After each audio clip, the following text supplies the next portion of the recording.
In this video, I'll show you how to set up DS4Windows and connect your PS5 DualSense controller to your PC. Let's get started. First, open your browser and search for DS4Windows, then go to the official website, DS4Windows. Click the download button, scroll down, and download the official DS4Windows file. Once it's downloaded, right-click the zip file and select Extract All. Open the extracted folder, go to Win-x64, and double-click DS4Windows. If Windows tells you that the Net Desktop runtime is missing, click the option to download it. Install the runtime, then open DS4Windows again.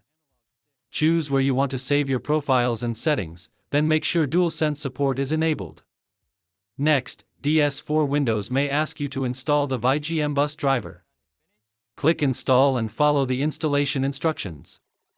Once it's finished, restart DS4Windows if necessary. Now it's time to connect your PS5 controller. You can use either a USB cable or Bluetooth.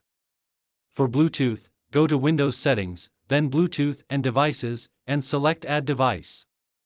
Put your DualSense controller into pairing mode by holding the Create button and PS button together until the light starts flashing. Select your controller from the Bluetooth list. Alternatively, simply connect the controller to your PC using a USB cable.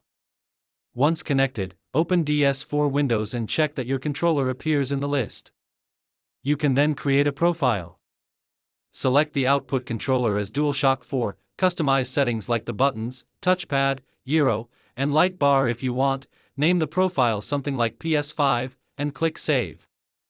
Finally, make sure DS4Windows is running. If you see Start, click it to begin running the program. And that's it. Your PS5 DualSense controller is now set up with DS4Windows and ready to use on your PC. If this guide helped you, make sure to like and subscribe. Thanks for watching.